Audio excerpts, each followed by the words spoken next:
CIRRINCIONE versus Department of Agriculture and Consumer Services.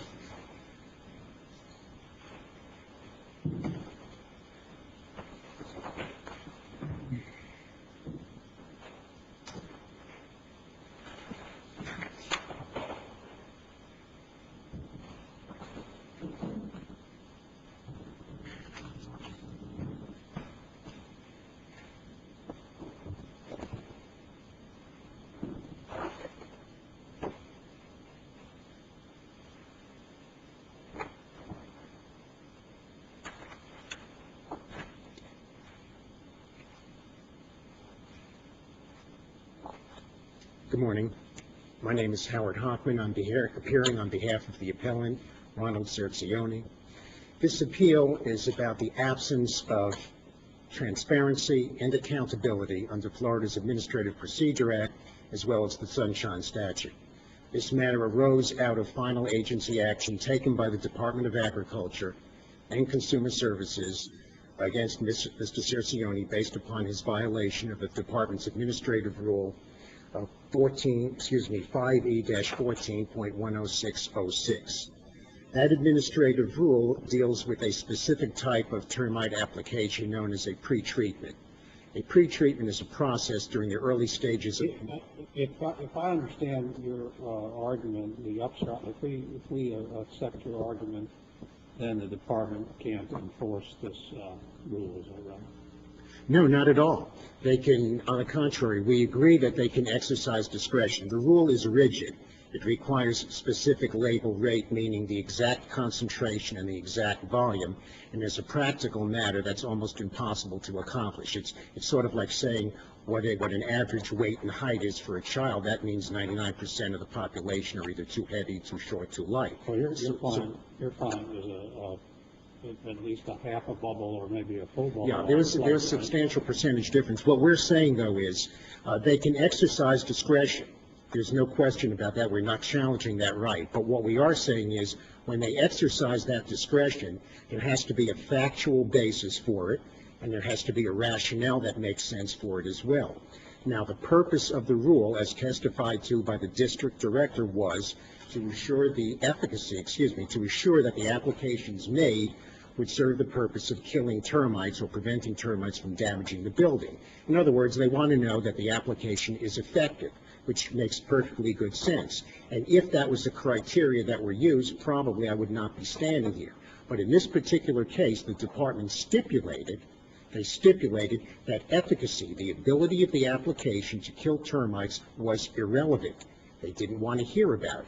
There was no nexus created between the specific application made in this case and the propensity or ability to kill termites or prohibit termite infestation. So before they, if we rule in favor of your client, before they can enforce this rule, they have to make a determination as to whether the manufacturer's concentrations that are specified are arbitrary or in fact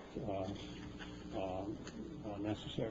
No, that's not the issue at all. I don't want to go beyond the scope of it, but Florida Statute 487 creates specific tolerances for pesticides, and for purposes of this proceeding, we will assume that the technical material that is applied, that is purchased and then mixed, we're assuming that it's within, I believe the tolerance is 0.03% or something like that. So the issue isn't whether or not, the issue in this case is not whether or not the technical material that is being mixed is adequately formulated. We can assume for purposes, frankly, of this proceeding that the technical material is exactly what it says it is, and if it's mixed correctly, it's going to yield the correct percentage. What we're saying is the department has to show... Your client used a diluted solution, right? Well, it's supposed to be diluted. The allegation is they diluted it too much. It would be a violation. Well, it was below, I think it was 5% or 05 or something. Well, there were three applications that were made in this case. One was actually high. That's obviously not before this court. The other one was roughly 40% and another one about 60%. So it's not a contested issue that on the occasions that we're talking about in this particular case, that it fell below the minimum level, right? That's absolutely correct. There's no dispute about that. What we're saying is that the approach of the department is counterintuitive. If the department said, and if they presented any evidence, either expert testimony from any one of their personnel, or even made the argument that when it falls below a certain percentage, it's less effective. And there are efficacy testing for all of these termiticides. I mean, Isn't that why the manufacturer requires a certain concentration on its label to make sure that it's going to be effective against termites? Well, yes, You but can't break the slab up afterwards. That's- I mean, you actually got to kind of err on the side of, caution, it seems to me, when you're putting it under. Well, actually, the reason for the number is actually protective. It's actually environmental. It's a cap. So that's the real concern, frankly, in the There's label. probably a window, right? There's probably, it becomes an environmental hazard over a certain point, and it's ineffective under a certain point. That's correct. Why can't the department just say you got to use it in accordance with the manufacturer's label? I mean, why? Well, that's what the rule says. Why Okay. can't they do that? Well, they can, and if that's what they were saying, and if that's what they were doing, then again, I would have nothing to speak about, frankly, today. But that's not what they're doing. It is clear that what they do is any deviation above or below the label rate is a violation, and this is in the record. They've said that. However, not every violation results in disciplinary action. So on a discretionary basis, they consider each case, each violation case, on a case-by-case basis, based upon other circumstances. Well, that's what gets me to the point of my first question, which I thought that was the point you were making, is that if we rule in your favor, this department can never enforce this rule because they have apparently been, inconsistent or in their enforcement, or arbitrary in their enforcement. Isn't that the argument you're making? No, actually, not in the investigator stage, which has nothing to do with what I'm talking about in point one, there's inconsistency. We didn't even get to the point of knowing whether they're inconsistent in their determination to take disciplinary action. I think there's been some confusion in the briefing. There's an equal protection argument which we made, which has to do with the frequency of inspection. I'm not talking about that now. What I'm talking about is when they get to the stage that they're getting ready to decide, they know there's a departure from the label, and then they have to make a decision. Do we discipline for this label deviation, or do we not discipline?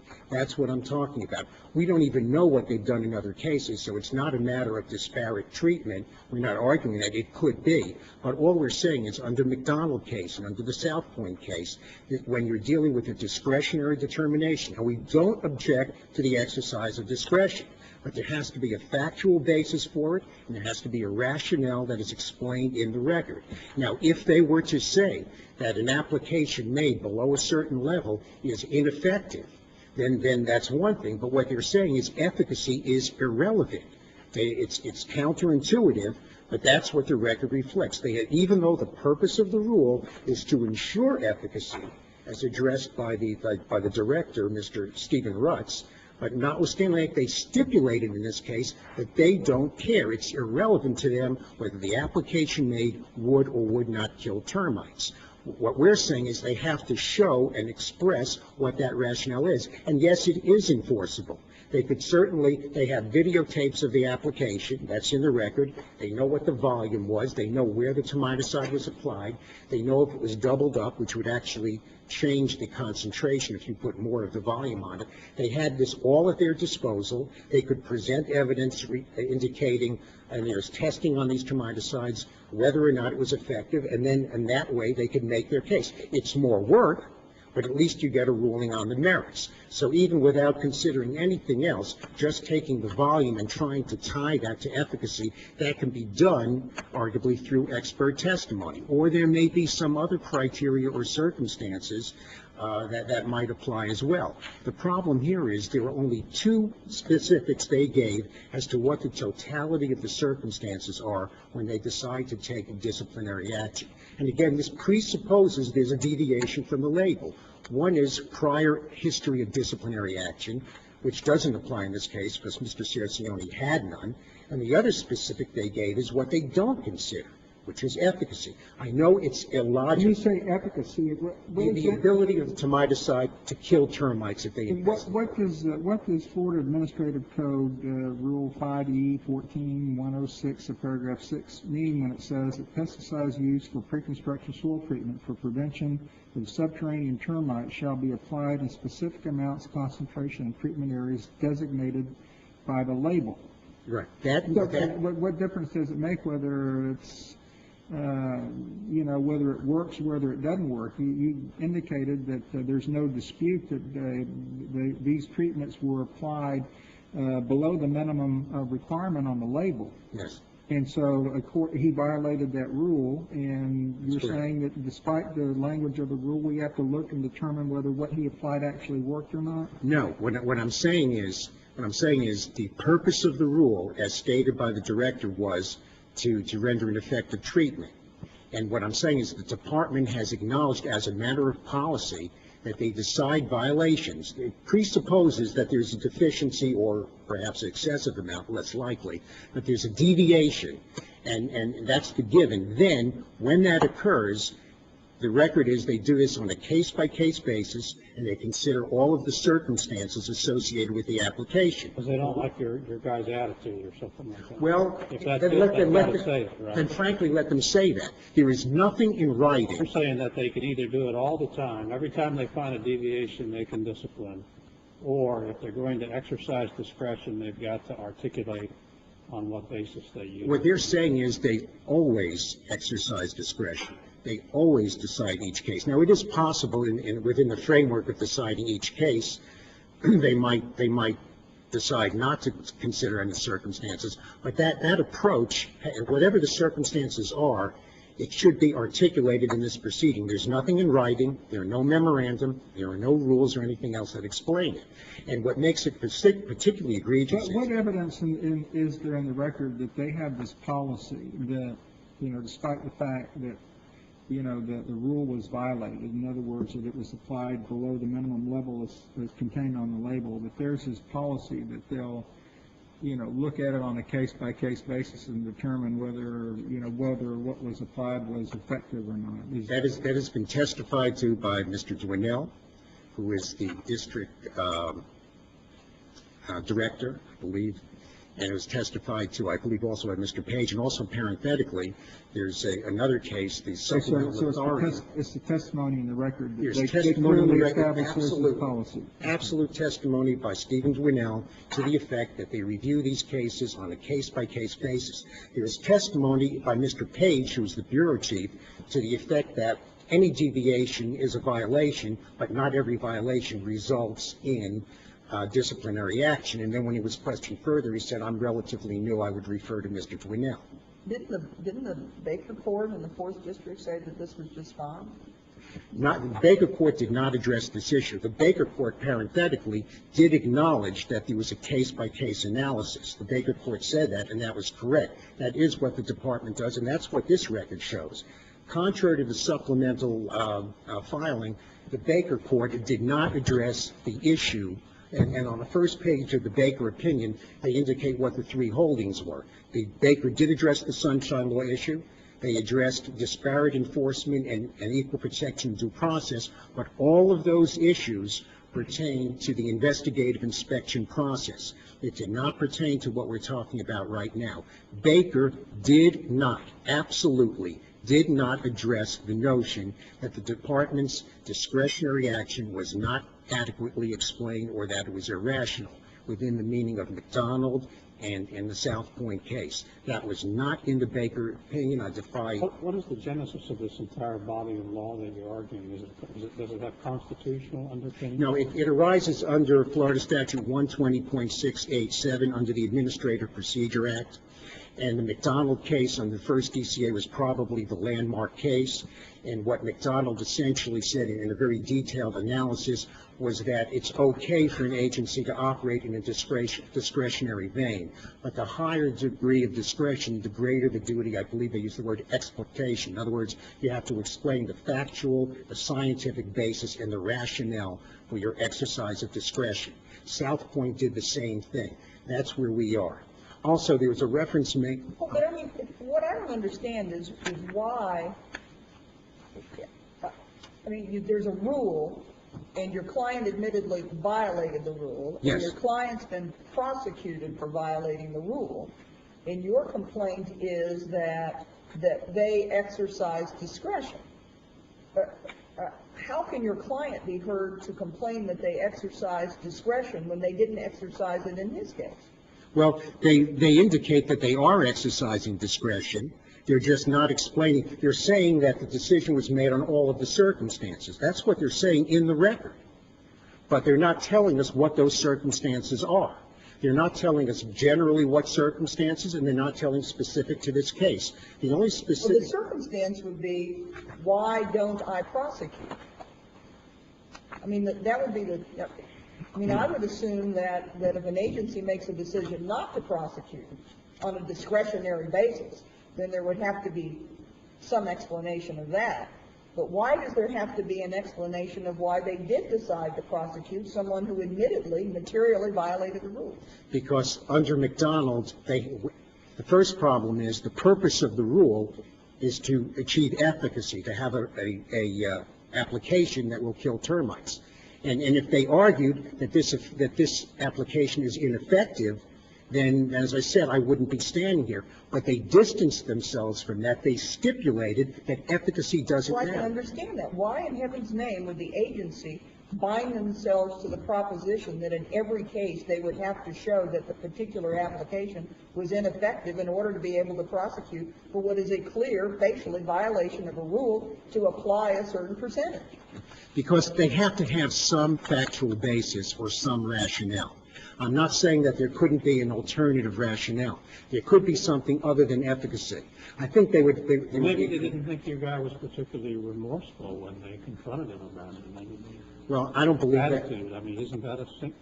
I mean, you know, maybe sometimes they decide that a warning is sufficient over discipline. They can't, you're saying they can't do that? No, they can do that, but they should have some, what McDonald says is, they have to have some criteria. For example, they could decide it on shoe size, and we would never know the difference. They could decide it on, and in this case, there's an indication that this agency had an issue with Mr. CIRRINCIONE's employee, Diligent Environmental Services. So there are other reasons that are not appropriate, and that's the reason why I have to show why they were doing it. The most logical reason for doing it is to correlate the degree of deficiency to the improbability that's affected. They can make that argument. But it's a bit more complex because if you put more volume on critical areas, that can change the efficacy. But that's besides the point.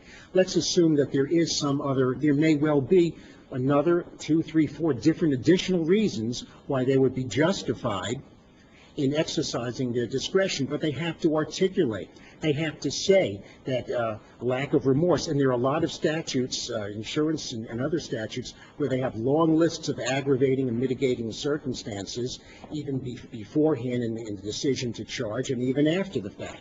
But we have a totally, completely silent record, and that's what McDonald speaks to.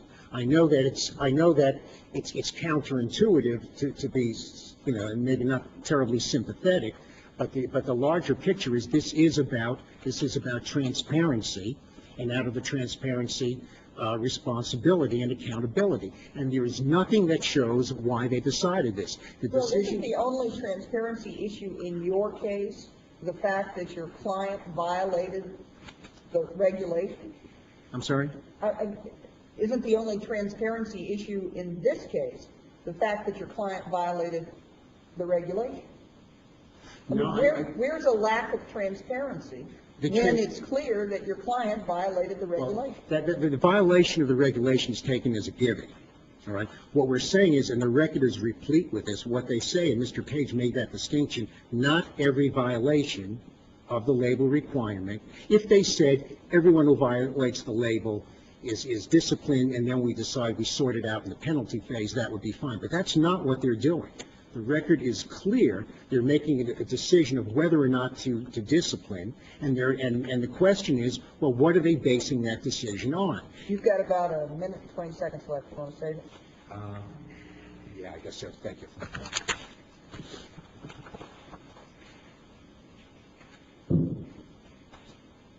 morning.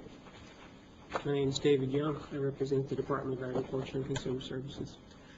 And I just want to say that He says, excuse me, he said that the testimony clearly established a policy. What is your policy? Tell us what is your policy. policy with regard to what, Judge? Well, I mean, it seems to him, John, his argument is that there was testimony on behalf of employees of your client that said there's a policy, we have a policy that we don't prosecute every case and we test whether what they applied was essentially an effective treatment, even though it fell below the label requirements. I think Is that a policy of? I think you'll find in looking at the record that there's no testimony like that. There is testimony that in determining whether or not to bring an action for a violation of the rule, we determine that on a case-by-case basis. We want to make sure we prosecute I thought the cases that are the he strongest argued cases. to me what the testimony revealed that you had a policy that you investigated or you looked at whether, even though it fell below 5 or 6 or whatever the label required, that even if there was a clear violation of the rule, you had a policy that you looked at whether what they applied would have been effective anyway. So you're telling me that's not what was established as your policy? Judge, I don't think that's in the record. In fact, Mr. Donnell, who's the assistant director, was questioned by Mr. Hockman at one point, and that's in my brief. You know, he said that when we're considering whether there's a violation of the rule, we're looking at whether there's a violation of the rule. We're talking about whether the applicator was doing what he was supposed to do. We're not concerned with efficacy. So essentially, if there's a case where the label required 5 and they applied 4.999, you're going to say, well, I mean, it's just, even though it technically fell below the label requirement, it's not an egregious violation enough to prosecute. Is that basically what you're telling us? Judge, what we're saying is that, yes, we decided on a case-by-case basis there is a problem, I would say. I mean, we're not talking about that kind of case, but if it was 0.4999, I'd have a problem with prosecuting that, and I'd tell my client that. I'd say, you know, they could have made a mistake, you know, the guy doing the lab test could have. You know, that's kind of I guess I'm just having trouble following his argument. Judge, you're not the don't only one. I've had understand trouble it. following it too, sir. Well, I think he's saying that when the department makes the policy determination that they're going to use discretion on violators, that the department has to articulate what criteria it is using in determining when and when not to prosecute, in other words, so that a citizen who knows whether they're operating, you know, whether they can operate on the short side of the rule is going to be prosecuted or not, because they know why the department is making the decision. If they've had 2 prior warnings, then a citizen knows that once I've had 2 prior warnings, I better comply with the rule. I think that's what he's arguing. He'll have a minute to square me away if that's not his argument. What do you say about that? I mean, does the department have to articulate in the form of a policy how it makes its discretionary determination so that we can be assured that it doesn't do it arbitrarily? Judge, can I respond to your question this way? One of the things that we did address in the briefs is that, and one of the things the administrative law judge addressed in her opinion is there's no statute that gives a person who's being charged any rights with what goes on during the investigative stage of the complaint. Because whatever procedures the department has for investigating and evaluating and determining whether to bring an action, they don't really directly affect the person that may be charged. Now, when we issue that administrative complaint, or as we did in this case, or if we deny somebody's license, application for license, or if we, revoke their license or something, at that point, we're taking action, and they become involved. And we have to have the degree of evidence that... Let me try to put an edge on it this way. He argues the McDonald case. Would you tell us what you believe the McDonald case says and the proposition of law for which it stands? He cites 3 cases. He cites the McDonald, and he cites South Point, and he cites... He says McDonald is the seminal case that he's relying on. So what's that all about? Judge, I think that if we were in incipient rulemaking, which by that I mean we were actually using some sort of policy that had not been reduced to a written rule to enforce or impose requirements on somebody, that yes, we would have to explain why we're doing, and if we depart from that, why we're doing it. But these internal procedures that the department has for evaluating the evidence and stuff, that's not that kind of thing. It can't really be made into a rule. That's just like a policeman saying on the one hand, he's going to arrest a kid for possession of marijuana, and on the other hand, telling him to throw the marijuana away and giving him a warning. If the law is clear, you're saying you can pretty much decide when not to prosecute. It is, Judge, and we're really concerned with whether we have a good case in determining whether or not we want to prosecute. That's what it comes down to. I mean, we may have something that we could prosecute, but we don't feel like the evidence is good.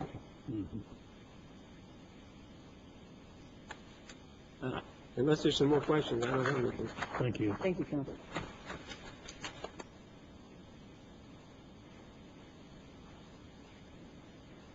Yes, you've got a minute and 20 seconds. I wonder if I might borrow an extra minute or so, since I was responding to a lot of questions, because I haven't even addressed the sunshine issue. I think you can do it in a minute and 20. Okay, thank you. Judge Sharpe was right. That was my argument, that they exercise discretion, and in the exercise of discretion on McDonald, they have to explain that exercise. And I apologize if I misled the court in what I was saying about linking their decision-making to efficacy. On the contrary, as I said, they stipulated efficacy did not matter. Right, Had it been in the mix there. you're saying they could have hung their hat on that, Absolutely. but they chose not to, so they got to hang their hat on something. And counsel, in the response to Your Honor's question about the McDonald case, McDonald doesn't deal with the investigative stage. I'm not concerned about that. Our equal protection argument did. This is not investigative. This is the equivalent of the probable cause determinating stage, the decision whether or not to prosecute. All of the investigative work has been completed. Mr. Dwinell, who's the division director, even stated, I assume that when I met with Mr. What's wrong with his argument that, well, our policy is that you know, if efficacy is not a policy issue, but a policy is we just determine whether we have a strong case, whether it's a provable case, whether it's a good case to prosecute. And they tell you, well, that's our basis. What's wrong with that? But that's not even in the record. What's wrong with it is it has not been articulated. That's the first time that comment has come up today in this oral argument. That's not in the record, so it's supposition. There might be valid reasons in the way they exercise their discretion. So if they were to say our policy is that we exercise discretion based on whether we think we have a good case and whether we think it's provable, At that point, that would be it? that could then be tested, and then the question is that sufficient factual basis, and is that rationale acceptable? That could be litigated, and they might be affirmed in that position. But the point is they have absolutely nothing, and they have yet to respond to the requirement of the McDonald case with respect to discretionary action. And McDonald is good law. This is a situation where there is no availability for any kind of forced rulemaking. That was decided in the rule challenge. So we're here only on that issue. May I have 2 seconds? This says... Yeah, you've exhausted your time by 59 seconds. Okay, thank you. Thank you, counsel.